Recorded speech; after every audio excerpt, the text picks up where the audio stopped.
Como, como dijiste, bueno, pronto les estaremos comentando al respecto. Bien, perdón un segundo, ¿qué pasó? Inicia. Listo. Bueno,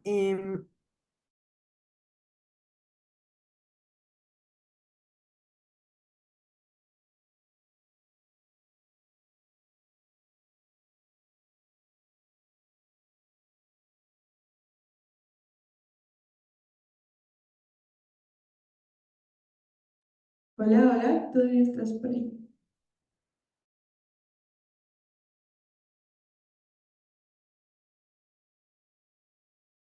en, Hola, hola, oye, se nos desconectó un momentito la llamada para internet, pero ya está de vuelta. ok, em, vale, vale. ¿Y qué hago? ¿Vuelvo a empezar? Estaba justo por comenzar cuando se nos desconectó. Ok, entonces vuelvo a empezar. Sí, sí, claro, y de todos modos reponemos en tiempo, no te preocupes. Listo, listo, y listo. Entonces, bueno, buenos días. Entonces, no, quisiera empezar como por darle un marco a esta investigación.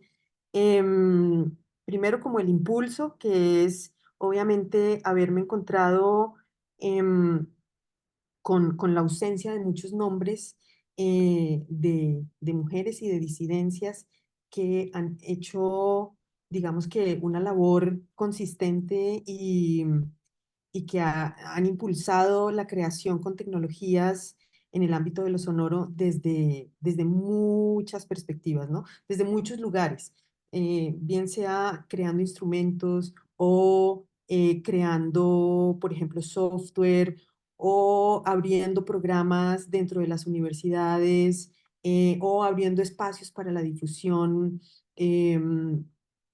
Como por ejemplo la radio o los conciertos, ¿no? Y que justamente esas ausencias me llevan a mí a pensar bueno, digamos que delimitar también como una temporalidad. Entonces, hacia atrás, he tratado de buscar como no sé, los registros eh, más antiguos de participaciones de las mujeres y de las disidencias en este ámbito.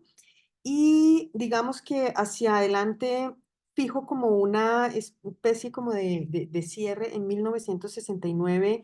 Es un número súper caprichoso, pero digamos que lo hago así porque considero que esas generaciones que trabajaron entre los 40, 50 y 60, eh, como que de alguna manera estaban todavía como en un momento como de gestación, de apenas como producción de los espacios y a nuestras generaciones, digamos que de los 70 en adelante, 80, 90, como que recibimos ya como un piso, ¿no? Entonces, como unas condiciones, como una infraestructura, como, ¿no? Y entonces por eso digamos que tomo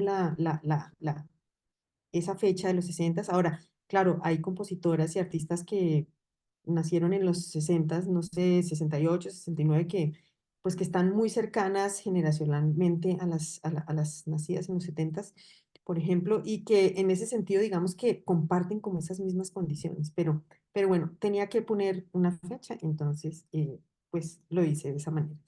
Si en algún momento reviso y cambio, bueno, eso aparecerá en el camino. Em, entonces, quisiera empezar compartiendo una imagen, em, pero, perdón un segundo, voy a compartir sonido, em, perdón un segundo, ¿dónde está?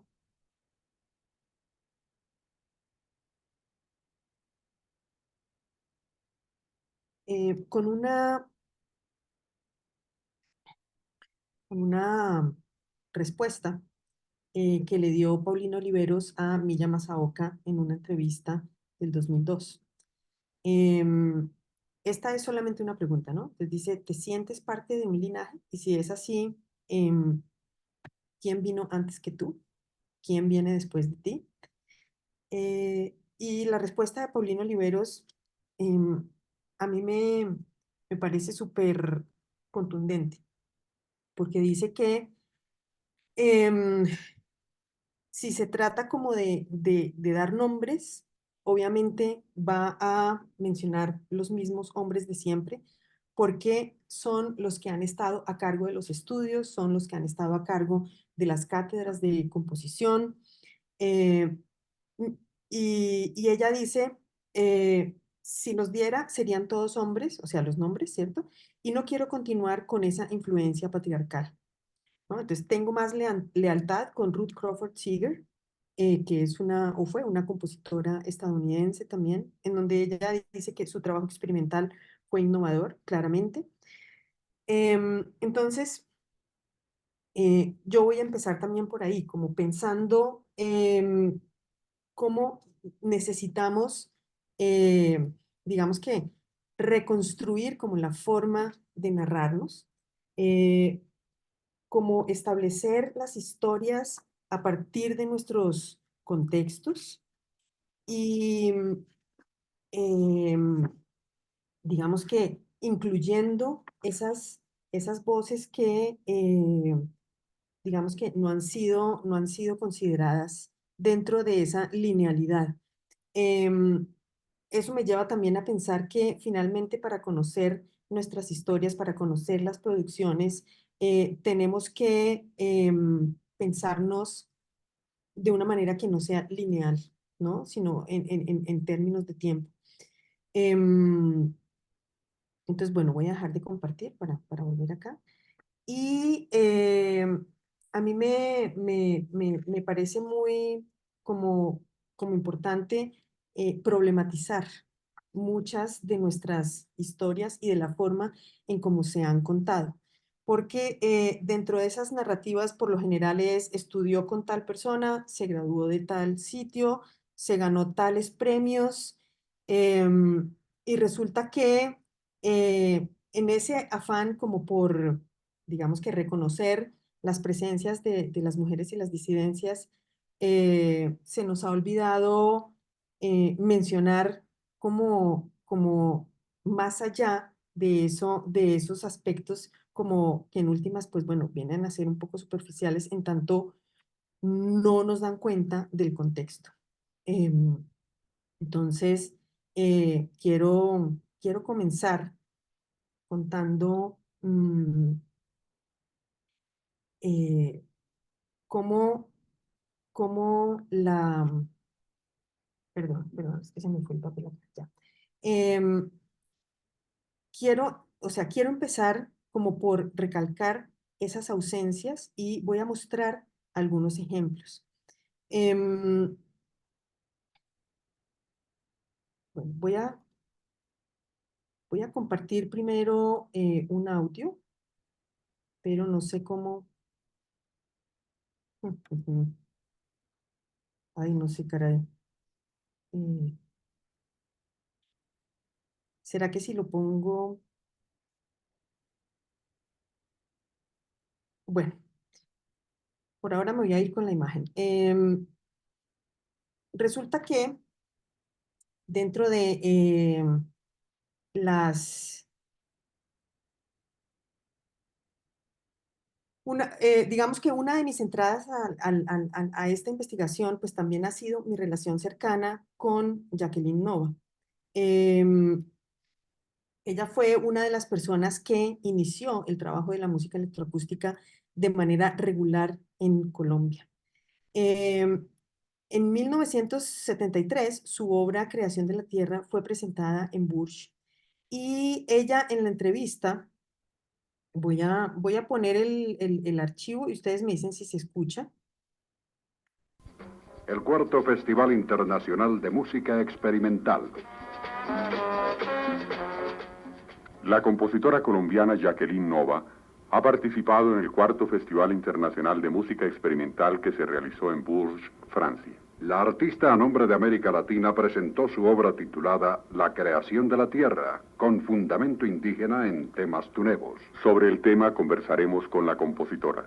¿En qué consistió El cuarto Festival de Música Experimental realizado en Francia.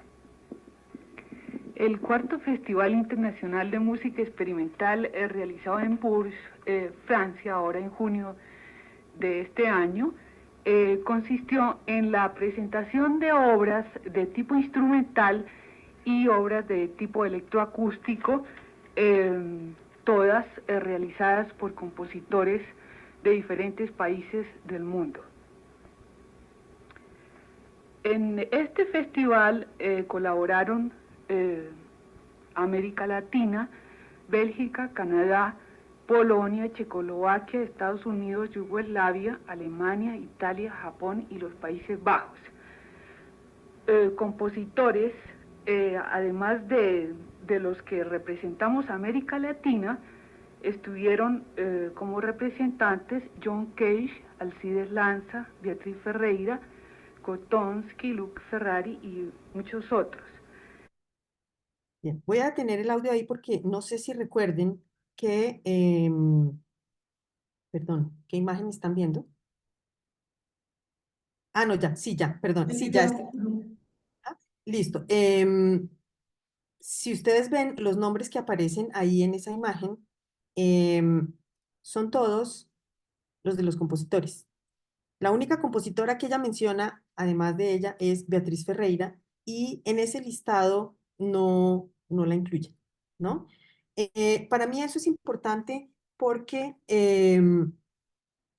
son ausencias que no son gratuitas, ¿no? Es decir, ¿por qué mencionar los nombres de los hombres y por qué no mencionar el nombre de la mujer? Básicamente porque históricamente se ha considerado que esa labor es menor, que de pronto una compositora no es tan buena como son los colegas hombres, y ese detalle para mí no es menor, ¿no? Em, si les comparto entonces otra imagen en donde se anuncia, por ejemplo, em, la, la presentación, esto es en Chile, ¿cierto? Em, Dice que son tres compositores chilenos, em, entonces dice que se van a presentar la sonata para tres oboes de Alfonso Letelier, Fantasía de Miguel Letelier e Integración de Iris Sangüesa. Esto que voy a subrayar yo acá me parece importante. Dice, esta última obra, o sea, la de Iris Sangüesa, pretende ser una demostración de que los sonidos electrónicos también pueden expresar emociones. Irá acompañada de danza, imágenes y efectos luminosos. ¿Cuál es el problema acá? O sea, ¿por qué pretende? ¿No? O sea, siempre hay un asomo de duda ahí frente a esa labor. Y eso es, eh, pues, muy grave, ¿no? Porque siempre es dejarnos como algo ahí que puede no ser tan importante y tan em, relevante, ¿no? Em, bien, perdón.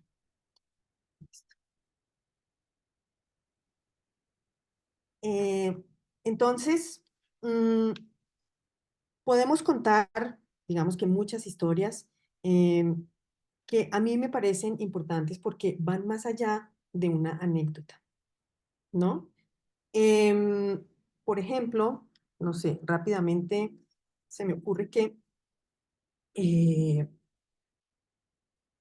Eliane Radic, que es una compositora que está siendo muy difundida en los últimos, eh, no sé, 10, 15 años, le han hecho muchos homenajes, que está muy bien que se reconozca su trabajo, por supuesto, lo celebramos.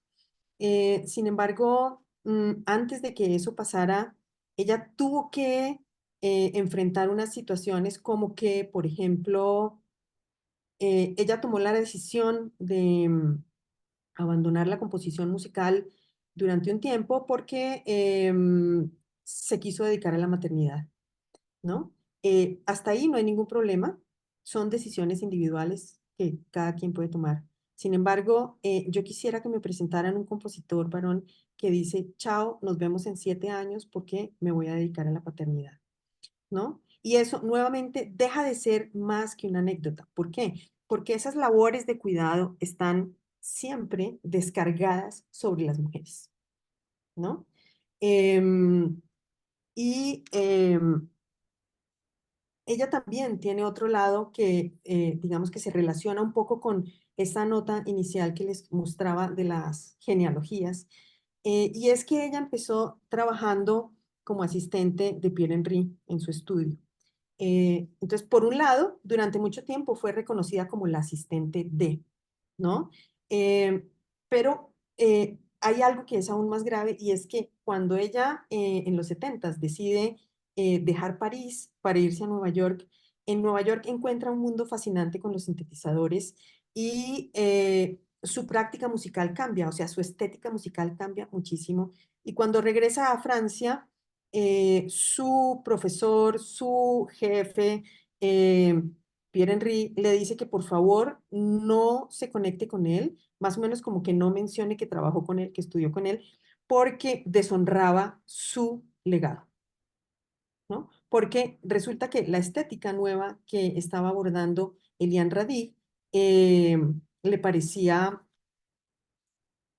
que deshonraba su nombre. ¿No? Entonces es una cosa como de, bueno, si tú eres mi profesor, ¿qué pretendes? ¿Que yo componga como tú? ¿Que yo no encuentre como mis propios caminos para que pueda merecer tu respeto? ¿No? Entonces,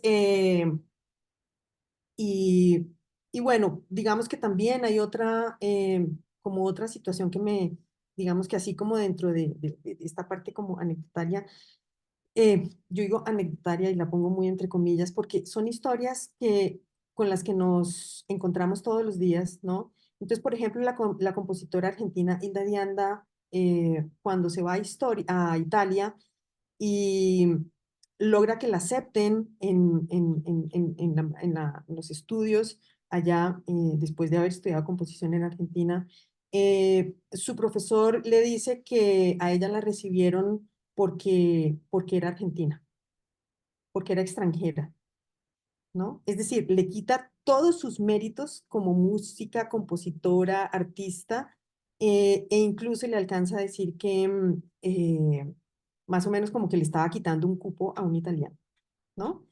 Em, entonces, creo que estas eh, situaciones dejan ver que es sistemático, ¿no? Siempre se pone en duda, siempre se pregunta 2 o 3 veces por la validez de esos aportes, ¿no? Em,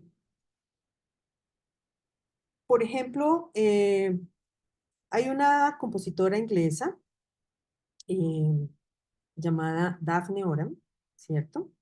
Que este sí voy a poner el video completo porque es muy corto, en donde ella explica.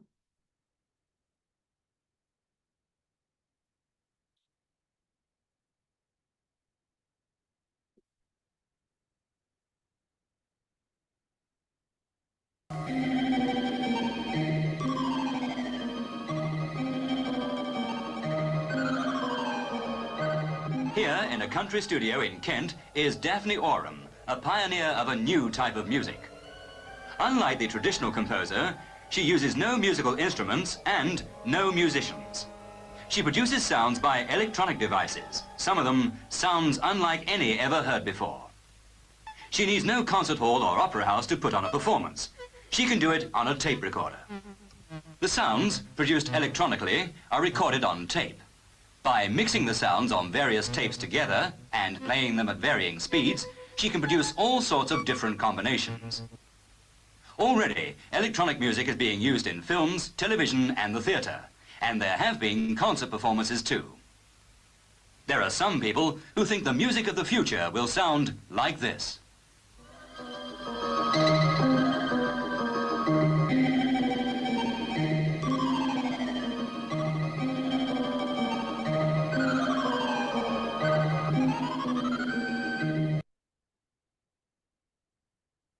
Listo. Ella se inventa este instrumento que, digamos que para no, o sea, como no tenemos el tiempo de ahondar,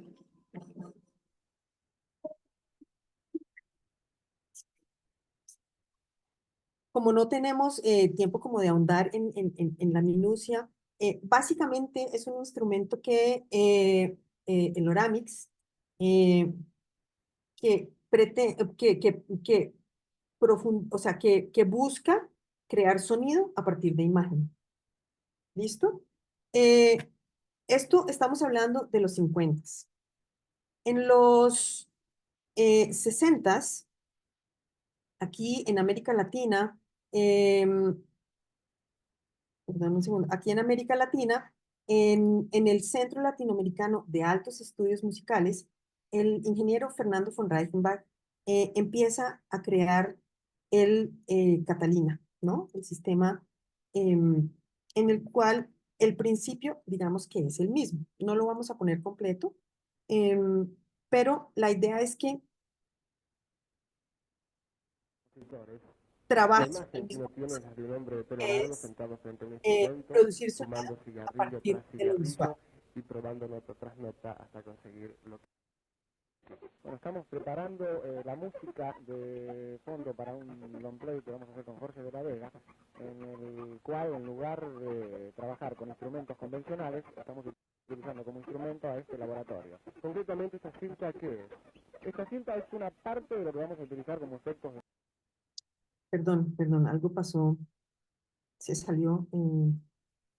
Bueno, para no, o sea, como sé que esto corre, entonces en los 70 Yanis Xenakis propone la UPIC, que también funciona básicamente bajo el mismo principio, es decir, producir sonido sobre o a partir de eh, imagen. Cuando nos hacemos la pregunta de quién quedó en la historia, la respuesta es fácil, ¿cierto? Yanis Xenakis. Yo no tengo nada en contra desde el punto de vista personal de Xenakis, ¿no? Pero esto para mí es importante porque es desde dónde contamos las historias y cómo contamos las historias, ¿no? Yanis Xenakis, un hombre blanco, europeo, cis, eh, que hace parte como de ese mainstream y de esa historia como dominante, ¿cierto? Desde donde tenemos que romper como única fuente o como primera fuente, ¿cierto? Entonces, fíjense, en los 50, Daphne Oram, en los 60, Fernando von Reichenbach, en los 70, Yanis Xenakis, y finalmente quien queda como el gran inventor en esa onda de producir sonido a partir de lo visual, termina siendo Yanis Xenakis, ¿no? Em, También quisiera compartir con ustedes em, una, perdón, es que tengo las pestañas abiertas.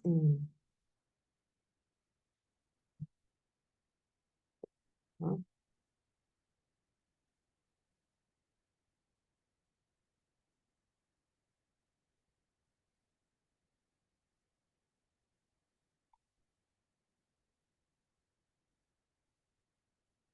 Em, Lilian Zaremba es una radioartista y creadora brasileña. No he podido encontrar su fecha exacta de nacimiento, pero parece que es como entre los 40 y 50.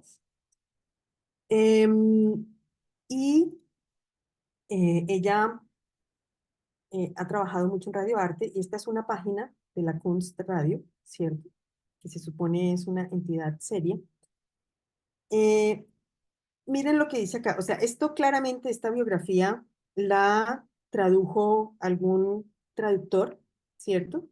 Y entonces nos muestran su imagen, nos muestran su nombre. Lilian Zaremba siempre ha dicho que se considera mujer, ¿no? Y aquí, en la traducción, entonces nos dicen his most recent works. Es decir, el traductor asume directamente que el género es masculino, ¿no? Eh, ahí estamos borrando la existencia de Lilian Zaremba, porque claramente si a mí me dicen His most recent works, estamos pensando en otra persona, estamos ignorando y desconociendo su presencia, ¿no? Em, bien,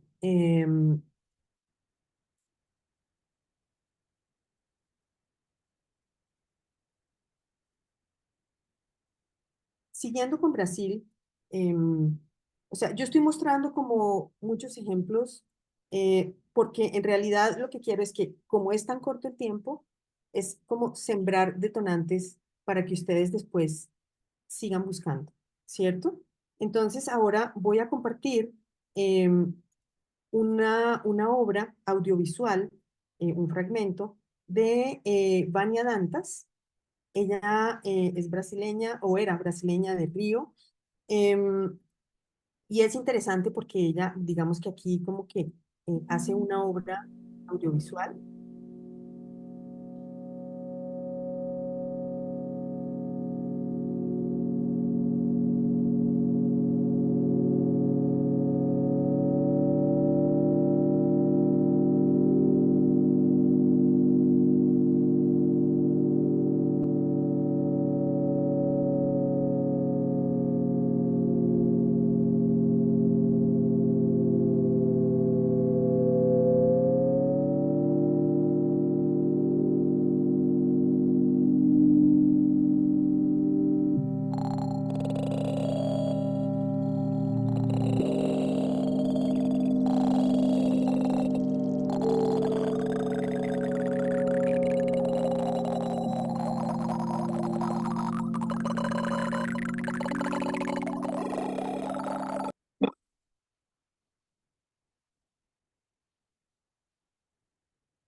Bien, paro ahí, o sea, ¿por qué traigo a cuento a Vania Dantas? Porque Vania Dantas, junto con eh, otros compositores y otras compositoras en Río, crearon el Estudio da Gloria. El Estudio da Gloria fue considerado como una cooperativa, así lo denominaban entre estas personas, porque fue una iniciativa como de yo pongo mi sintetizador, el otro, el compositor aquel pone el micrófono, la otra compositora pone unas cintas de carrete, alguien más pone la mezcladora, es decir, se fue armando a partir de colaboraciones. Eso es muy importante, ¿no? Porque digamos que tenemos un poco como la idea claro, de cómo es el estudio ideal de estas presiones como por la alta tecnología, que no es que esté, digamos que en desacuerdo con la alta tecnología, sino que en nuestros contextos, cómo se construyen esas historias, ¿no? Entonces, ¿cómo se empieza a armar ese estudio, ¿no? Es con los aportes de todas las personas interesadas para que yo con mi micrófono sola no hago nada, pero con mi micrófono y tu mezcladora y tu sintetizador, bueno, puedo hacer una obra, puedo hacer un concierto, ¿cierto? Entonces, y esto fue como, digamos que quien gestó esa idea fue Vania Dantas, ¿no? Estamos hablando de los ochentas en Río. En Argentina quisiera solamente mencionar dos nombres como de estas personas que han abierto espacios y son Graciela Castillo, que por fortuna ella también, digamos que ha circulado más su nombre entre el mundo de la creación sonora con tecnologías. De ella quiero resaltar en este momento su capacidad también para convocar, ¿no? Entonces ella, por ejemplo, propuso la creación de muchas instituciones en donde se convocaba digamos que, al gremio de la composición. Entonces, por ejemplo, fue la fundadora del Centro de Música Experimental de la Escuela de Artes en la Universidad Nacional de Córdoba. Fue parte del equipo fundador de la Asociación de Compositores de Córdoba, de la Federación Argentina de Música Electroacústica, seccional Córdoba. Y hay algo que es muy importante y es que muchas veces estas personas que estas mujeres y estas disidencias que han sido muy activas, eh, casi siempre cuando tienen un vínculo con la academia, no están a cargo de las clases de composición, ¿no? Entonces, por ejemplo, el otro caso que quería comentar de Argentina, María Teresa Luengo, ella, por ejemplo, fue parte fundadora del Centro de Arte y Comunicación, em, y fue en la década del 90 como la gestora del plan de estudios de la carrera de música electroacústica en la Universidad de Quilmes, ¿no? Entonces, son presencias que sin duda están ahí, em, y digamos que como que las olvidamos, ¿no? Em, la, la, ¿qué? Quisiera nombrar también em, a Beatriz Bilbao en Venezuela. Ella nació en el 51. Ella inició, digamos que muchas, obviamente, como tienen una formación musical en el sentido convencional, pues forman partes de ensambles, forman partes de creación como de grupos de cámara, de coro. Algunas son directoras y Beatriz Bilbao, digamos que trabaja mucho en el ámbito, por ejemplo, del paisaje sonoro, pero también en la música, en la creación de música de cámara, y fue creadora de muchas agrupaciones musicales, ¿no? De manera similar, en Uruguay, René Pietrafesa fue eh, creadora de ensambles también, y fue directora, ¿no? Y ella decía que, digamos que en el ámbito de tanto de la dirección como de la composición, era difícil que su trabajo fuera reconocido, ¿no? Em, quiero también comentar acá, quiero mostrar un pequeño video para hablar o sea, ya me voy acercando al cierre. Em, y perdón, es este. ¿No? Es una obra, em, que se llama Las Camas, de Felisa Burstyn, en colaboración con Jacqueline Nova. Es una obra que fue creada en colaboración, en donde Jacqueline Nova, digamos que trabaja como con la parte sonora, y Felisa Burstyn hace la, la parte escultórica. Felisa Burstyn se nombra siempre como escultora, Jacqueline Nova siempre como compositora. Sin embargo, para mí son dos personas que impulsan muchísimo la creación en el ámbito del arte sonoro en Colombia. Son personas que son autónomas, son personas que, por ejemplo, Felisa Burstyn era muy extrovertida, Jacqueline Nova era más bien introvertida, y se reúnen acá en esta obra que se llama Las Camas, en donde digamos que hubo una crítica muy fuerte, mm, por, obviamente, las alusiones a lo sexual, ¿cierto? Y viniendo de una mujer, ¿no? Eran diferentes camas cubiertas con estas sedas de colores morado, amarillo, rojo, muy vistosos, muy brillantes, con unos motores que claramente, como se ve en la imagen, insinúan un movimiento. Pero además de eso hay algo que es súper importante, y es que Felisa Burstyn decide trabajar con lo que se desecha, con la chatarra, con lo que no sirve. Y entonces ahí a mí me pone en un lugar que me parece súper interesante, y es también como desobedecer un poco esta idea de qué es lo que se espera de una escultora, qué es lo que se espera de una creación artística, ¿cierto? Es decir, qué parámetros debe cubrir, porque ahí es donde entramos en un terreno que es súper complejo, y es el de la expectativa de lo que es una buena obra, ¿no? Em, Y entonces ella, al decidir trabajar con material desechable, está poniendo en duda eso de qué es lo que debe usarse para crear una obra, ¿no? Em, bien, voy a mencionar solo dos cosas. Una es un personaje, em, en realidad dos personajes. Julius Eastman, un compositor de origen afroestadounidense, em, homosexual, que tiene un conjunto de obras como este que se llama Gay Guerrilla, pero tiene otro que se llama Nigger, o sea, es decir, es muy directo, muy, muy, muy directo.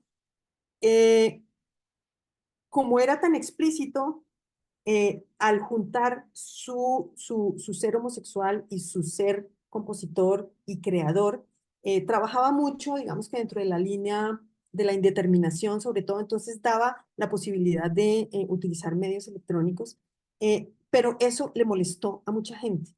Y entonces, en algún punto, él termina siendo despedido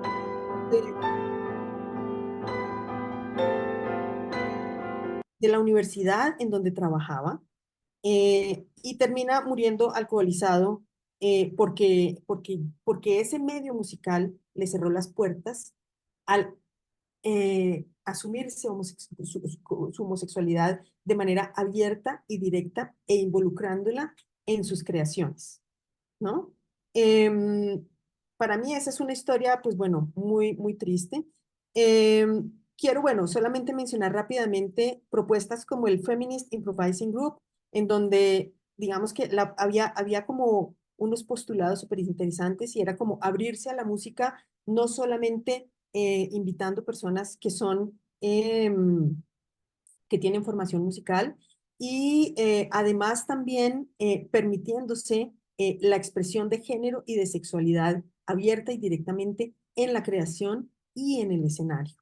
Esas son cosas que por más que pretendamos que son, o sea, que no generan ningún problema, en realidad sí generan problemas. La gente sigue siendo juzgada y sigue siendo apartada de los ámbitos creativos por eso.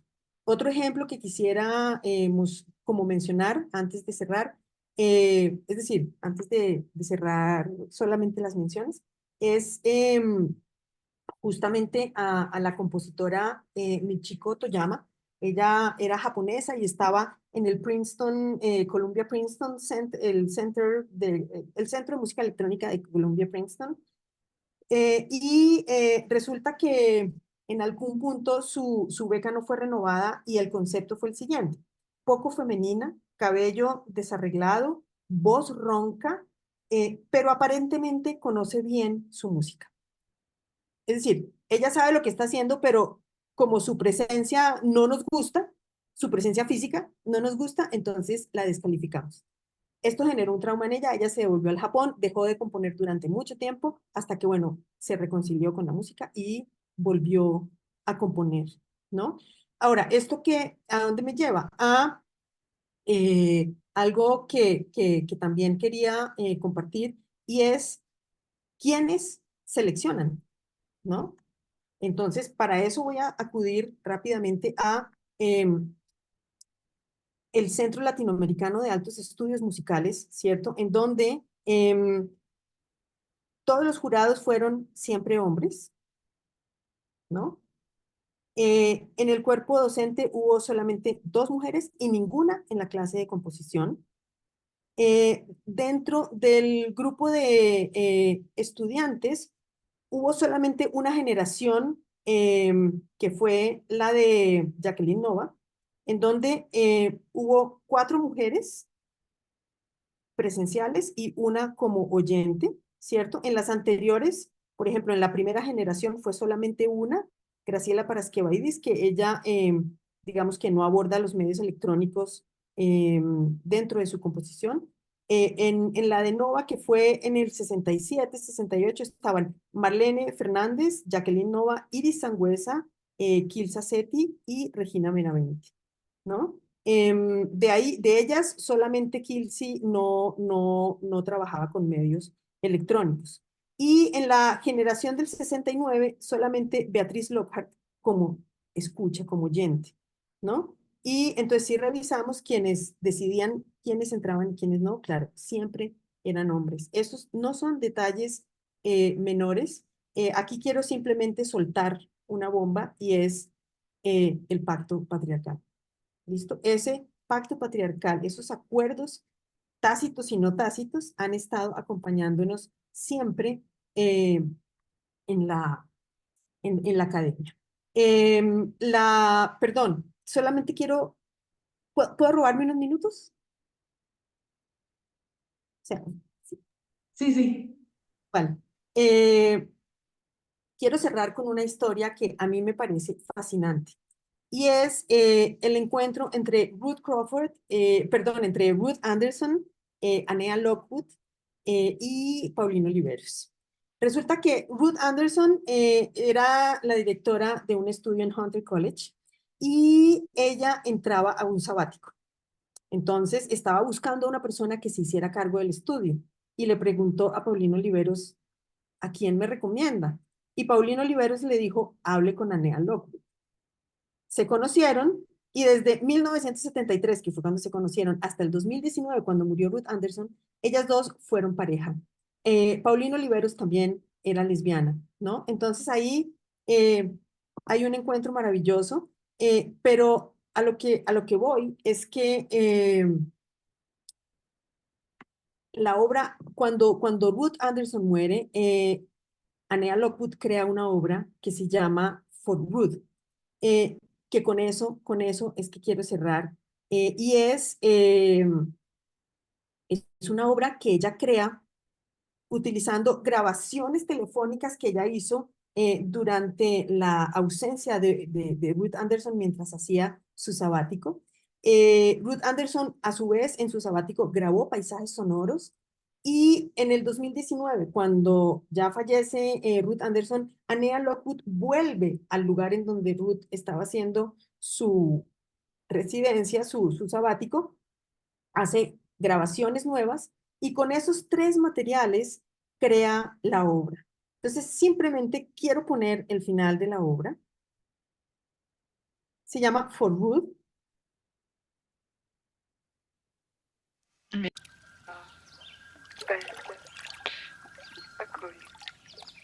Have a pretty 10 minutes. Yes. Hey, sleep well, sleep calm. Have a lovely, peaceful day. You won't get to sleep yet. Have a beautiful day. Have a lovely, peaceful day.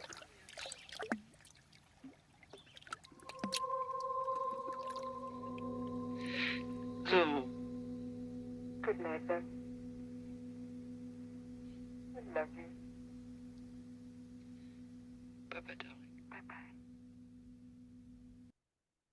Es hermosísimo porque además de esa propuesta como estética de utilizar esos materiales, ella cierra, es muy lindo porque ella acaba de morir y ella le está haciendo como su regalo de muerte, Anea a Ruth, y en medio de esos paisajes sonoros y la voz diciéndole que tengas un buen día y te amo y al final bye bye, o sea, chao. Es como, no es solamente el chao de la conversación telefónica, sino el chao bueno, me morí, te moriste, ¿no? Eh, entonces, ¿cómo realmente esas acciones y esas, digamos que vivencias y experiencias, obviamente quedan plasmadas como dentro de esas obras? Em, Ahora sí, de verdad, para cerrar, solamente quiero invitarles a que lean esto. Em, es una, es un extracto, es un párrafo de un texto de Barry Truax que se llama Homoerotismo y música electroacústica, ausencia y voz personal. Eh, en realidad lo que más me interesa es esto de, aunque el acceso a esta tecnología siempre será una cuestión importante, Porque es que eso es otra cosa, ¿no? Damos por sentado que la tecnología la tenemos y no, resulta que no. Eh, ¿En qué contextos trabajamos con la tecnología? Por eso es tan importante para mí la historia de Vania Dantas con esta cooperativa que formaron, ¿no? Pero por otro lado, también la insistencia de hacer visibles y amplificar eso que llamamos esas otras voces, ¿no? Es decir,